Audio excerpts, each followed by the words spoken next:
ஆண்கள் மட்டுமல்ல பெண்களுக்கும் உரியதாக இருந்தது என்பதை உறுதி செய்யும் வகையில் பெண்களுக்கான நடுக்கல் ஓசூர் அருகே கண்டெடுக்கப்பட்டுள்ளது. பெண்களுக்கான நடுக்கல் கண்டெடுக்கப்பட்டுள்ளது வரலாற்றில் இதுவே முதல் முறையாகும். ஓசூர் தேன்கனிக்கோட்டை அருகே உள்ள சந்தனப்பள்ளி கிராமத்தில் அறம் வரலாற்று ஆய்வு மையத்தைச் சேர்ந்த குழுவினர் கள ஆய்வில் ஈடுபட்டிருந்தனர். அப்போது 2 நடுகற்கள் கண்டறியப்பட்டுள்ளன. தமிழக வரலாற்று ஆய்வுகளில் இதுவரை பல நடுகற்கள் கண்டறியப்பட்ட போதிலும் பெண்களுக்கான முதல் நடுகற்கள் இவைதான் என்பதுதான் தனிச்சிறப்பு.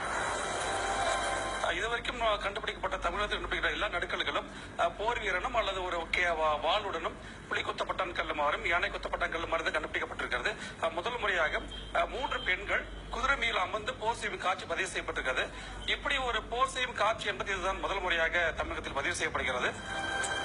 கண்டுபிடிக்கப்பட்ட நடுகற்கள் இரண்டும் 13 அல்லது 14ஆம் நூற்றாண்டைச் சேர்ந்ததாக இருக்கலாம் என கூறும் ஆய்வாளர் கிருஷ்ணன், முதல் நடுக்கல்லில் செதுக்கப்பட்டுள்ள பெண்களின் உருவங்கள் அரசிக்கு அடுத்த நிலையில் இருந்து போர் புரிந்தவர்களுடையது என்கிறார்.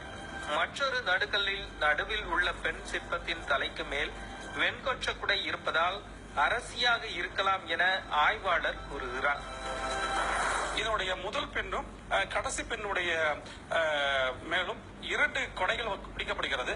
ஆனால் நடுவில் உள்ள பெண்ணுக்கு மட்டும் வெண்கொற்ற குடை பிடிக்கப்பட்டிருக்கிறது. இதை வைத்து பார்க்கும்போது இந்த பெண் ஒரு அரசியாக இருக்க வேண்டும். இந்த பகுதியை ஏறக்குறைய இவர்கள் ஆட்சி செய்திருக்க வேண்டும். 13ஆம்